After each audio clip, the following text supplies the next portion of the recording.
Preguntaba sobre la posibilidad del tema de la restricción del crédito, que también ha sido una política del Banco Central de Venezuela y del Ejecutivo Nacional, básicamente del Ministerio de Finanzas, restringir el crédito al sector comercial, al sector privado, básicamente, en cuanto a las necesidades que hoy existen. Esto limita las capacidades del empresariado, del industrial, de ampliar producción, pero también limita el consumo por parte del venezolano de esos bienes y servicios que están en este momento. El efecto que eso tiene en la economía. Bueno, no hay crecimiento económico, no hay reactivación del Producto Interno Bruto sin crédito. Prácticamente eso es muy difícil. ¿Qué está pasando actualmente? Bueno, que la misma política del Banco Central de restringir el tipo de cambio y restringir sobre todo la liquidez monetaria a través del encaje legal que ha mantenido en los últimos años, no permite a los bancos hacer una expansión del dinero. Esa expansión del dinero lo llamamos crédito, ese crédito que necesita tanto los productores como los propios consumidores, tal como lo dices tú. Es por eso que la importancia de los términos, ¿no? Por eso yo hablo de dinamismo económico, no hablo de crecimiento económico y sobre todo crecimiento con desarrollo, ¿no? Estamos todavía muy lejos de eso. Este dinamismo, digamos, es una incipiente movilización de dinero, sobre todo en el sector comercial. Sin crédito va a ser muy difícil reactivar el Producto Interno Bruto, es decir, y volvemos al punto anterior, la política económica tiene que estudiarse y analizarse con base a varios equilibrios. Entre esos equilibrios está el crédito fundamental. Me llama la atención informes que hemos visto de multilaterales donde hablan de crecimiento, incluso de bancas, donde hablan del crecimiento para Venezuela de más del 5%, del 7%, hasta del 15 y 20%. Hemos llegado a ver informes. No sé de qué o en qué podrían estar basándose esos informes para hablar sobre un crecimiento de este tipo. Quería consultarles si se trata de que Venezuela estaba muy por debajo de cero y cualquier crecimiento se puede ver muy grande en volumen, en porcentaje, cuando el volumen puede ser muy pequeño. Claro. O si se trata efectivamente de alguna medición que nosotros no conocemos porque tampoco tenemos cifras efectivas del Banco Central de Venezuela de crecimiento de Producto Interno Bruto desde hace una cantidad de trimestres increíble. Claro, como lo decía yo, nosotros venimos de un Producto Interno Bruto de 400.000 millones de dólares y la caída fue tal, bajamos casi 90 millones, bajamos casi 90%, es decir, llegamos a 40.000 millones de dólares. Luego de esa caída, cualquier crecimiento en términos porcentuales se va a ver robusto. Sin embargo, no es lo mismo el 20% de 400.000 millones que el 20% de 40.000 millones. ¿Qué quiere decir esto?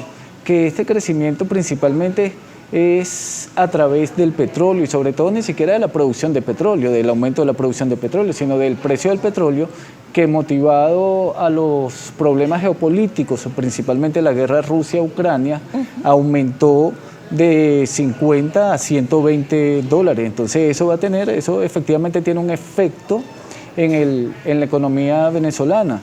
No obstante, cuando tú evalúas en términos reales ese crecimiento, es poco para lo que necesita Venezuela. De cara a este segundo semestre del año, ¿considera que el tema el aumento en el precio del petróleo vuelve a un alza, a esa racha y esa ola donde vuelve a crecer el petróleo, puede ser favorable para Venezuela? ¿Puede ser lo que impulse ese crecimiento en los próximos meses?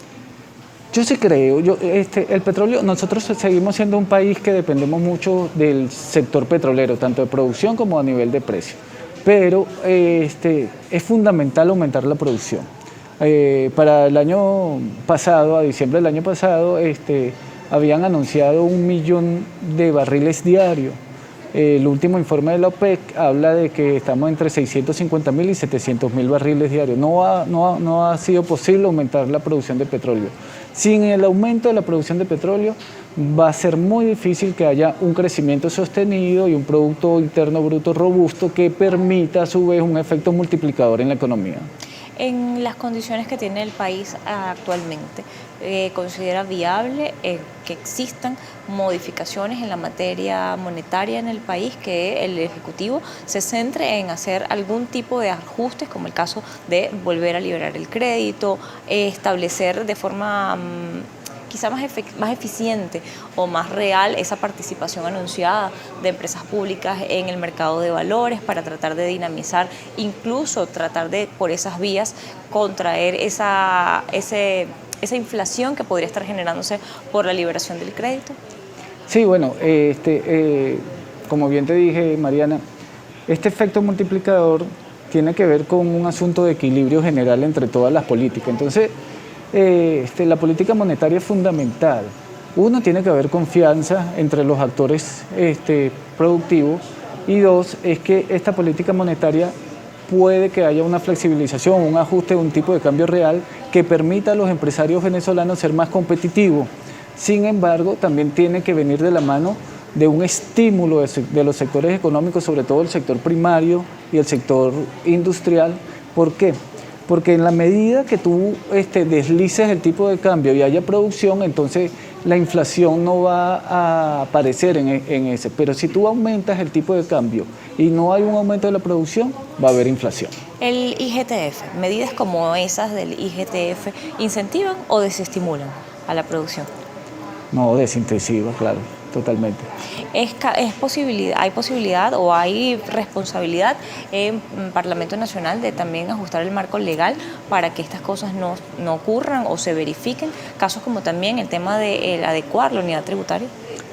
Bueno, parte de la política económica están los marcos conceptuales, ¿no? Los marcos normativos. Efectivamente, el Ejecutivo tiene que buscar la manera de flexibilizar estos marcos para que haya ese, digamos, ese inicio, ese incentivo a la dinamización de la economía, a la producción de la economía. Bien, te agradezco habernos acompañado en la tarde de hoy. Noticias Globovisión Economía. Ingerson Freites, economista, profesor universitario, estaba con nosotros la tarde de hoy. Nosotros vamos a hacer la pausa y ya volvemos.